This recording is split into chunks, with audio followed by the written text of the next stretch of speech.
Good morning, Justin. Good morning, Zach. How are you? You've been watching the Ray and Zach channel. I do that to my dad when we get live. Um, I'm doing pretty good, man. How about yourself?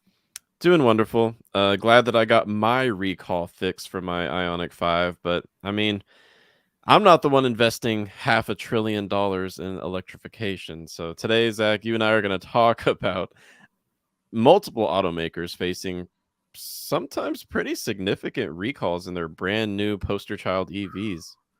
Yeah, let's jump right into it. There are two, well, we'll call it three. There are three big recalls in the news right now. Well, just EV recalls because Nissan just recalled 320,000 Pathfinders, but we're going to stick with just EVs. We've got the Ford recall, which I'm going to say is on the far left end of the spectrum for the F-150 Lightning, the Mach-E, and the E-Transit van. And then we've got the BZ4X and Solterra recalls for Toyota and Subaru. That is on the right end of the spectrum. They are 180 degrees separated. Justin, can you walk us through these two recalls and why they're so drastically different? Yeah. Now, right before we dive into these recalls, I want to talk about why this matters so much right now. EVs are still facing a public perception hurdle that they need to cross before the masses adopt EVs, right? The public still doesn't quite trust electrification overall. There's a lot of interest, but before it's going to progress any further, you got to make sure the wheels aren't falling off of your brand new EV, right? So Is that a pun? Is let's that or talk is that about that. Let's talk oh, about that's that. real. That's real. Mm. Yeah, if you, I don't know if you can see behind me, the Toyota BZ4X and Subaru Solterra are facing a pretty significant recall due to the risk of the wheels falling off while driving. Now, fortunately for all the Toyota heads out there, this is not an electric powertrain issue, but still, this is not a good look during the first quarter of production and deliveries for the Toyota BZ4X and Subaru Solterra, which are partners that share the same electric platform that Subaru and Toyota engineered together. So Toyota says, stop driving. Subaru says, please stop driving until you get the recall fix. Like I said, fortunately, not a powertrain issue, but still, this is not the kinds of headlines you want to have as your first fully electric vehicles hit the American market. Also, the magnitude with which this problem is happening is like pretty high. So there are 260 BZ4Xs on the road in the United States that have been delivered, and two of them had this issue already, and that's not a good look. And you're right. Fortunately, it's not directly related to the powertrain. It's more related to, oh, we produced a brand new vehicle on a brand new platform, and there are issues that we didn't see. So it's like good that they caught it early, but also like, wow, this problem was going to be affecting all those vehicles if it had already affected two out of 260. Yeah, well, globally, there's already 2,700 BZ4Xs that have either been delivered or are sitting at the dealership waiting to be delivered. And Mm-hmm. the Super Solterra, I was surprised they're already having 2,600 units, mostly at dealerships, not on the road. Some of them are on ships crossing the Pacific Ocean as we speak. But right as they were ramping up production, this recall hit. Now let's touch base on the other recall, and Learning Fast is keeping us honest here. He says my Ford Expedition has a recall that says I can't park it in my garage because of a fire risk. That is ridiculous for a vehicle that expensive. EVs aren't the only ones that can catch on fire. 100%, 100%. Although it is now the Ford Expedition and the Chevy Bolt of prior model years that you cannot park in your garage. However, Ford has another recall with their electric vehicles. This, though, Justin, honestly, I think is an opportunity for Ford to flex their muscles and show actually we're on top of things and we have a really rapid solution. The wheels aren't falling off for Ford, at least in this regard, for their recall.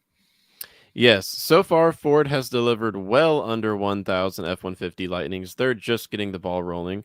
Um, However, this first recall, as you said, Zach, it really shows where Ford actually has a strength that they can kind of twist these news headlines into a positive if they are careful about how they do it. Now, the recall is for the tire pressure sensors not accurately displaying the PSI of the tires. So it looks like human error. The recommended cold inflation pressure was set to 35 psi instead of 42 psi, and that can be a little bit dangerous, or at least not good for efficiency when you're driving on the Mhm. road with the wrong inflation for your tires. Now, how can Ford turn this into somewhat of a positive? Well, they're now able to flex their muscle and show that they do have over the air update capability. Ford says that if these roughly 1,000 F 150 Lightning owners want an immediate fix, they can go into a dealership right now. But if they're able to wait just a week or two, that's what Ford says, they will be able to fix this recall problem from the comfort of their home via wireless internet connection. Pretty cool. That's where do you think they got this idea from, Zach? Okay, so obviously Tesla has paved the way, but over the air updates are a great example. This is a perfect example of why automakers should be pursuing over the air updates. You don't have to bring the car back to the dealership. Obviously, you can if you want to. And, with something that's software related, you don't have to worry about, like the parts and getting the warranty worked. It's literally just a software patch. It's something that I think a lot of us are familiar with. I'm super excited that this happened and it happened so early on, and Ford can show, hey, there's a solution here, a remedy that's pretty easy to do. Yeah, most automakers today offer software fixes via OTA update for infotainment or navigation. Tire pressure, that's not game changing over the air update capability, but the fact that they're able to insert themselves into these headlines and say, hey, actually, we're able to fix this from the comfort of your home, that keeps the headline from getting out of control like it kind of has with Toyota and Subaru's recall. Oh, and there's other Ford headlines that I want to make sure we spend some Yeah. time on. Want to pull a couple comments up here first there, Justin. Mark says, do we 100% know that the weight and location of the EV battery pack hasn't altered the center of gravity, adding undue stress to the wheels? This is with regards to the BZ4X and the Solterra. Great question from Mark. Great question. I would only hope that the engineers have thought of this because they get paid well enough to think of this. I don't know though, Mark. We'll have to look into that. Christopher's got a question for you. How long did it take for the recall to be done on your Ioniq 5? He wants to plan for his EV6. Yeah, so the Ionic 5 recall, it was all about the risk of rolling down a hill. So I had to park with my emergency brake on for a while. Not a good look in the first 6 months of the Ionic 5's debut in the US.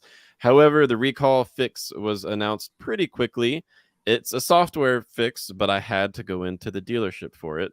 It took me about 30 minutes, and that includes showing up, introducing myself in the office, getting the fix done, and leaving. So I would say 30 minutes. Nice. And then here from Igor. This is we can't corroborate this statement, but it's fascinating. Igor says my Ford rep told me that there are more technical problems that will be coming out because of hot batteries on most new models. I'm actually surprised we haven't seen more headlines about battery related issues, as there's been this huge push towards EVs. I mean, Justin, like just between you and me, I've got my iPhone sitting here. I guess it's like an iPhone. I don't even know which iPhone it is. I remember some of my earlier versions of the iPhone. They got hot.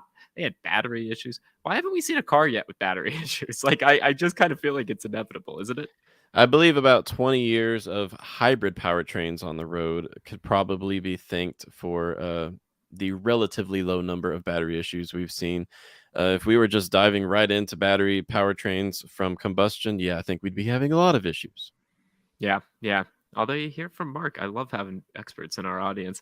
Hot batteries is likely because they are pushing the DOD, depth of discharge, to maximize range. This is why the initial Toyota Prius limited to 10% and then 20% after seeing the thermal data. Wow. Yeah. Thank you, Mark, for sharing that. I did not know that. Yeah. Shall we move into Ford's other headlines with regards to leasing, Justin? Yeah, so if you're looking to lease a Ford Mustang Mach-E F-150 Lightning, you're not going to be able to buy that vehicle at the end of your lease. And that's tragic because, like, how is this even legal? I don't know. I don't know the legality of any of this, but wow. Why would you want to lease an EV, fall in love with it? Because you will. EVs are awesome. And then have to give it away. Back to Ford. One of the things that frustrates me is that one of Ford's reasonings for doing this is that they say it's to keep the battery within their own ecosystem to make sure that it gets recycled properly and things like that. I'm all for recycling batteries and creating that supply chain, but that's just a bunch of BS if you ask me. All right, yeah. So let's break this down just a little bit more. So Ford, obviously, they came out with on June 15th in 38 different states, you no longer can buy your lease out at the end of your lease contract. Leases have typically meant that you sign a contract that has a residual value that at the end of the lease contract, when you've driven the amount of miles or the amount of time and the amount of time, excuse me, you could buy that vehicle if you'd like to for the preset residual value. In 38 states, starting on June 15th, you can no longer do that for Ford's electric vehicles. They're working for the other 12 states to be done by the end of this year. The rationale, the spin, as we like to say, that was put out in automotive news was, well, it allows us to recycle batteries more effectively. I agree with you. That is likely a lot of baloney because 18% of people lease vehicles right now. So what about the other 72%, 82% of people who are out there buying them? Where's your spin for that one, Ford? Justin, my hypothesis here is that Ford is doing this for two reasons. One is they want more people to lease, and I'm going to explain why I think that in just a second. And secondarily, they need to have a bargaining chip with their Ford Model E dealers who are no longer going to be able to sell new vehicles with egregious markups. They need a bargaining chip with their dealers to say, hey, you can't sell new vehicles with as much markups, but we can guarantee you that we're going to get you used vehicles that you can sell for whatever price you want to sell. Because as lessees, you can no longer buy your lease out. The reason Ford wants more people leasing, I think they want people actually subscribing. They don't want people buying cars. They don't care. They just want people like paying a monthly payment, and they want to be able to feed it back to the dealers. And they also think that EVs, used EVs, are going to appreciate. So that's a bit of my rationale for why I think they're doing what they're doing. None of it's a great look for the consumer. It's like you'll drive a car, but you owned absolutely nothing.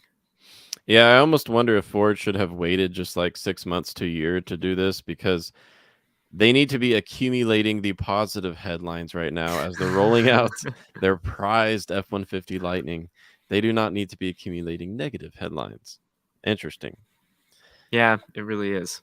And so far, a big blocker for Ford has been the inability to produce EVs in high volume. They sell every Mustang Mach-E that they can make, but per quarter, they're only selling like 6,000, 7,000 in the U.S. That's not a lot considering the demand for the Mustang Mach-E. And I'm wondering, have they solved this puzzle for the F-150 Lightning? I hope they have because there's over 200,000 reservations in the books. Pretty soon, we're going to know a lot more about the F-150 Lightning just because of the scale of the deliveries that are going on. Yeah, I mean, I doubt that they've. No one, it seems, has really cracked the code. Maybe Hyundai Kia have started to a bit, but no one else has really cracked the code. Even the JD Power quality rankings just came out yesterday. And did you see how they broke it down, obviously, by automaker, but they also broke it down by powertrain? There's more quality issues in electric vehicles than there are in ICE vehicles. I wonder why. Just because it's new. It's brand new. There's more novel things happening in electric vehicles. It's simply going to take a little bit longer for them to iron out all those kinks. Yeah, I embrace what Susanna in the chat said. Everyone who owns an EV right now is a guinea pig. Yeah, I'm a guinea pig. Yep. But so far it's been worth it. It's a rolling science experiment. It really, really is. You see Kimberly's question in the chat. Let's pull that up and answer that. Good to see you here, Kimberly. I saw 2 of 6 charging stations out of order at the grocery store the other day. How often do they get repaired? Depends on the network. So, for example, Electrify America and especially Tesla's supercharger network, they've got regional technicians that can run out and repair them quickly. And that's a good thing because, chargers are like once every 50 miles. So they better get out there and fix it pretty quick. Otherwise, I'll be stranded. However, for some of the smaller networks, it's going to take longer. And that's an issue. Charger reliability is still a top challenge that must be overcome before the masses can go into EVs. Trust me, I've already encountered a few small waits. Like I had to wait 10 minutes to charge at Electrify America. Imagine if 30% EV market share was going to happen in 2022 or 2023. And then on top of that, you only had 3 out of 4 chargers working. It would be a mess. It would be such a mess that it might even affect the national economy if people are no longer traveling because they can't find a place to charge.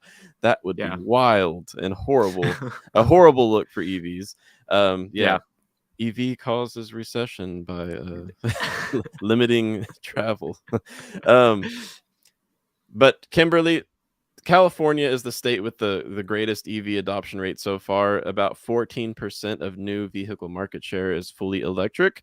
And even in California, in the Sacramento area, I'm sorry, it was San Francisco, they found that Only 75% of chargers were fully functional. That means 1 out of 4 was just not working for whatever reason. Sometimes the charger cord doesn't even reach to the parking spot. That's ridiculous.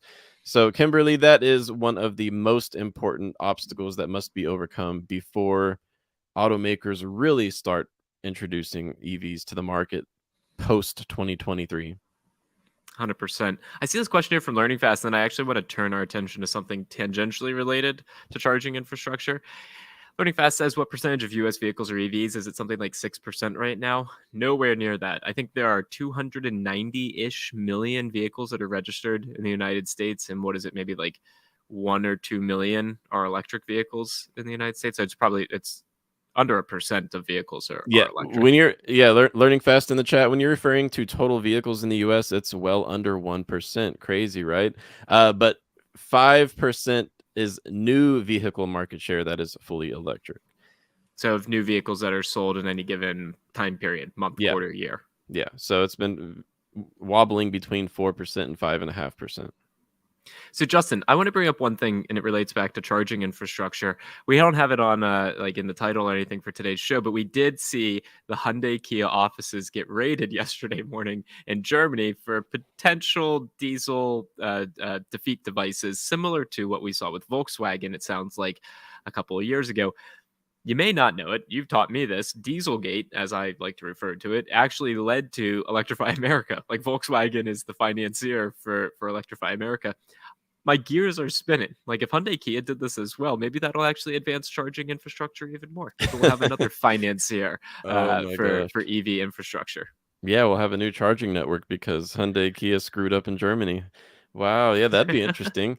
Yeah, so let's loop back to that. Electrify America was founded with the $2 billion that the California Emissions Board got Volkswagen to spend on clean transportation because of the emissions defeat devices found during the Dieselgate scandal of about 2014, 2015. That's why we have Electrify America. And while we're on that topic, Zach, did you know that just yesterday, Volkswagen announced that they were going to be kind of offloading a part of their stake in Electrify America to Siemens? I believe that's how you pronounce it. S-I-E-M-E-N. Yeah. So they're offloading some of their stake to Siemens. Anyways. Interesting. This Hyundai Kia news, it's definitely not making me too proud right now because I am representing their brand with the Ioniq 5. But let's see what happens. Let's see what the facts bring, and it's not going to be a good look for Hyundai if they've been touting electric vehicles and also polluting more than they should be. Yeah. Justin, let's actually stick on Hyundai for a second. Of course, we're going to talk about the Tesla headlines, the layoffs that they had announced last night. But let's talk actually for a second here about the Ioniq 6. You put an article up on the joinyaa.com website, your overview of the Ioniq 6.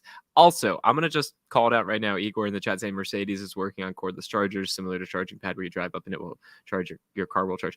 I know absolutely nothing about that. But Mercedes, Igor, Hyundai has proven with their Ioniq 6 that the Hyundai and Genesis brands will steal anything, will plagiarize anything from the big European luxury brands like Mercedes. This Ioniq 6, Justin, looks like the EQS. Like to me, you could put them side by side. I probably wouldn't be able to tell the difference in all honesty. Yeah, I'm going to go ahead and share this with the crowd. Yeah, do it. So the Ioniq 6, can you see this, Zach? I cannot. Do you want me to share on my end? Yeah, share it on your end. Give me a second here. All right. Going to go to our blog. You've got it right here. Wonderful. Thank you so much. I gotcha. Like, look at that. Yeah. So the Ioniq 6 is the sedan sibling to the Ioniq 5 that will be starting production late 2023.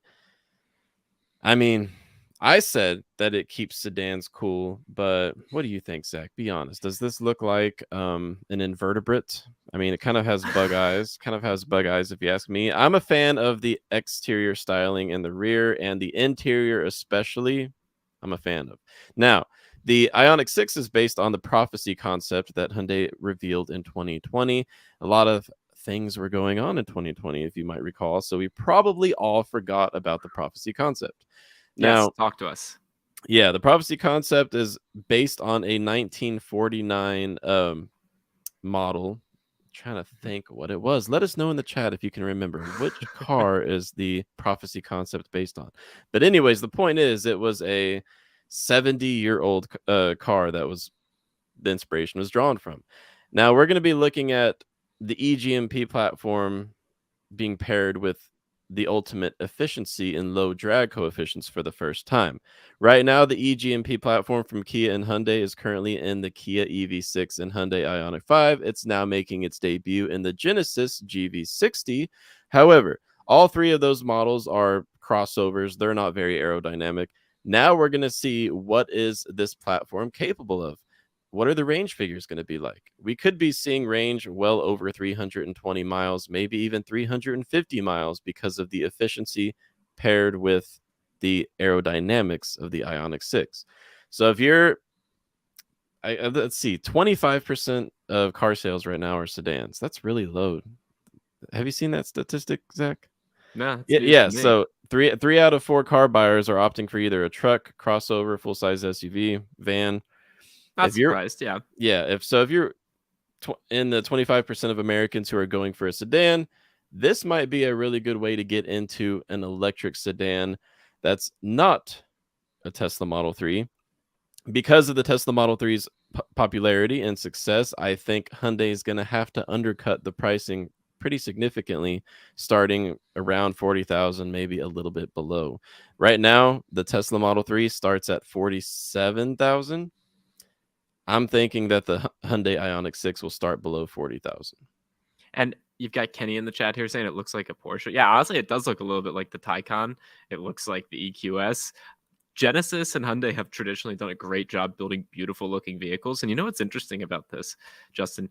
You're right. It's the same underlying powertrain. Same exact underlying powertrain, just potentially a cheaper price and really, really, really interesting styling. That's going to speak to a lot of people. Plus, the fact that Hyundai's going to still qualify for the tax incentives next year, the following year, the year after that. So there's going to be, I think, a big push. We're going to continue to see Hyundai, Kia, Genesis grow market share in the EV space as long as they're launching things like the EV6 and they don't have major issues. I don't see how they wouldn't be a potentially the number two behind Tesla.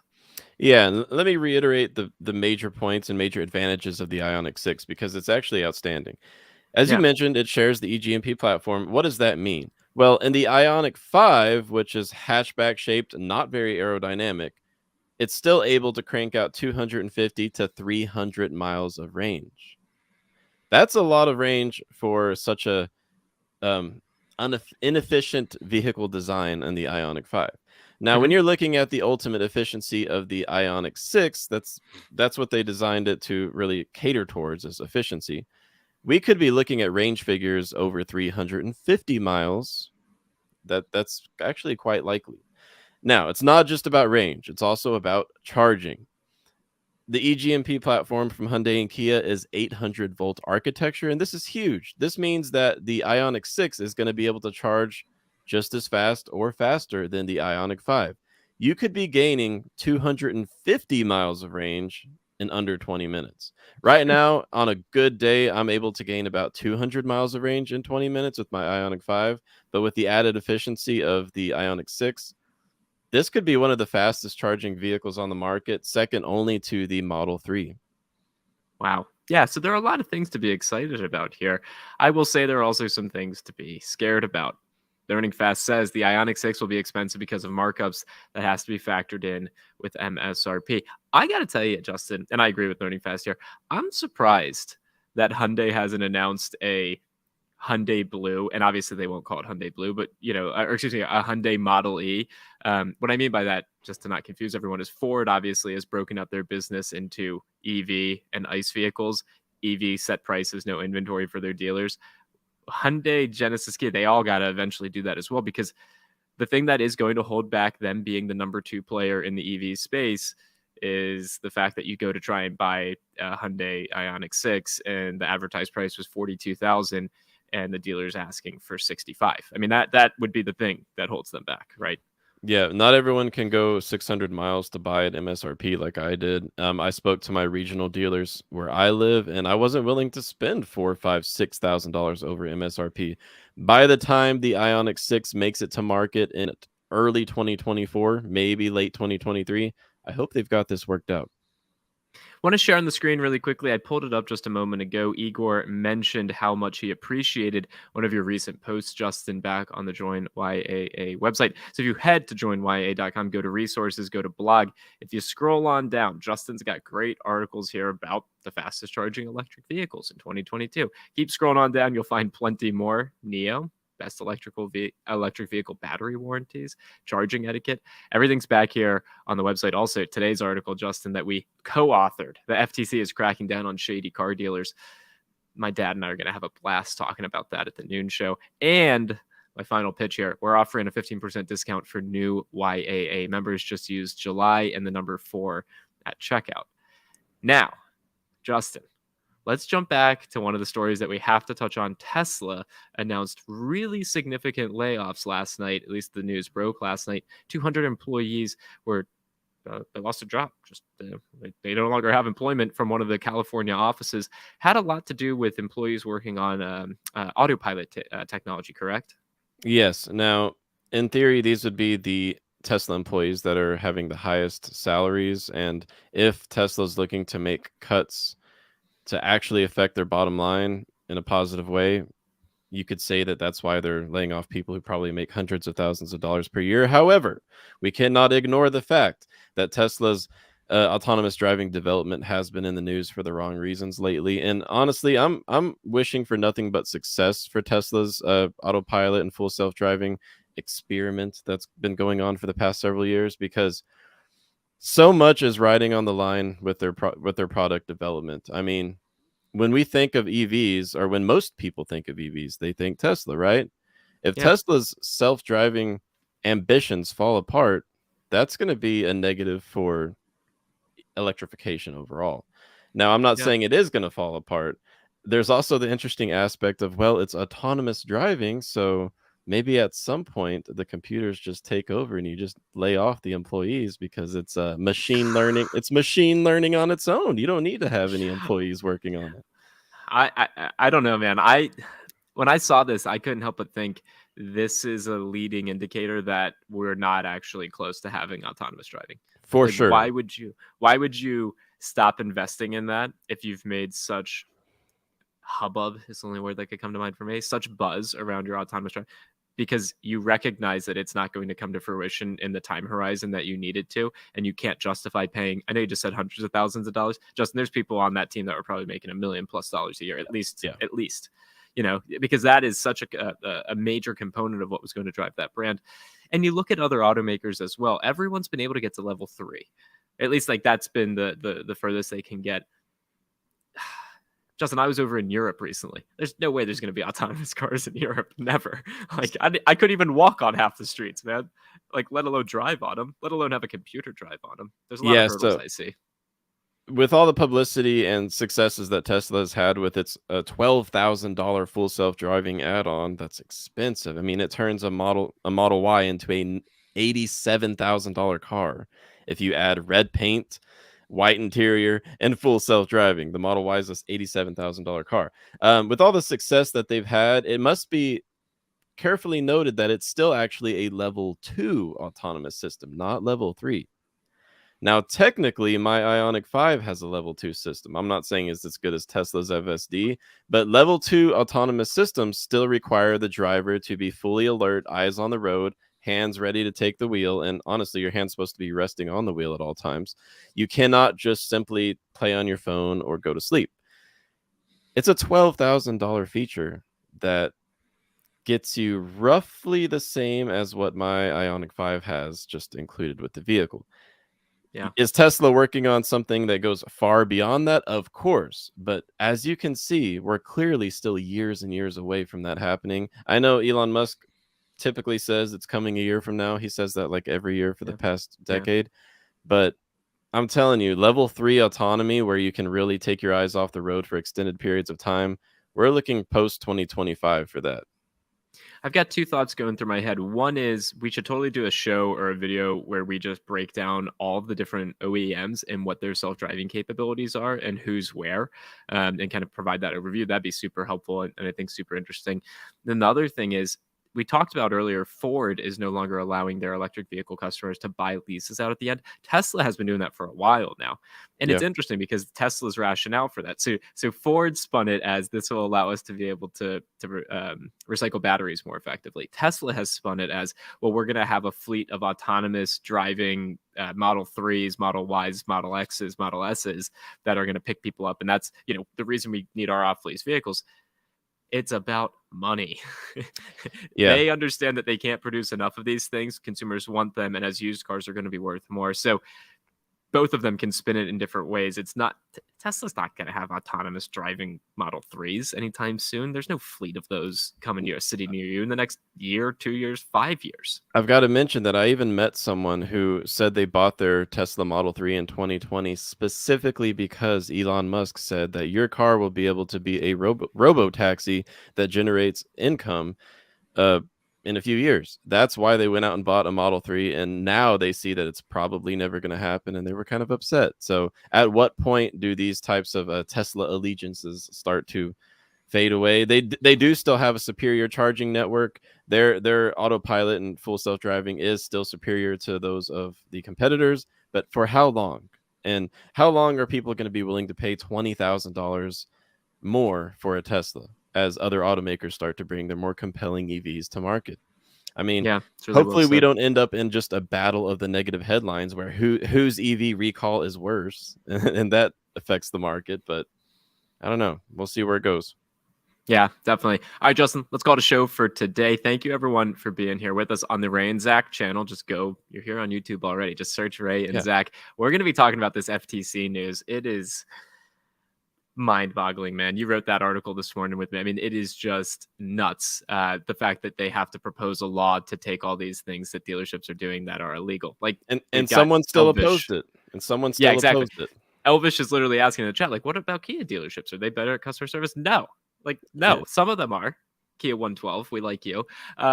So anyway, join us over there on that channel for that. And remember, use the code July4 if you become a YAA member. Get yourself 15% off. We got some fun stuff in the works that'll be coming out soon for our members. Yeah, and if you haven't already, please like this video, subscribe. We've got videos coming out 3 times a week in addition to the live show. And we're on Instagram where we're posting daily. Sometimes I see some pretty crazy stuff over at the Electrify America charging stations, and I love to share that with you guys. So check us out, YAA Electric on Instagram. Zach, thank you for joining me today. Yeah, do you want to hit the button? You want me to hit the button? I got it. Paper, scissors? I got it. No, rock, paper, scissors. Do you do a shoot or do you just go? All right, I'm doing it over here so you can't see. Okay, but do you do a shoot or is it 1, 2? Is it like rock, paper, scissors, shoot, or is it? It's rock, paper, scissors, shoot. Okay, I agree. My girlfriend does it the other way. I feel it's so strange. Okay, ready? Yes. Rock, paper, scissors, shoot. All right, so scissors. Now you know I always do rock. All right, see you guys. Bye, everyone.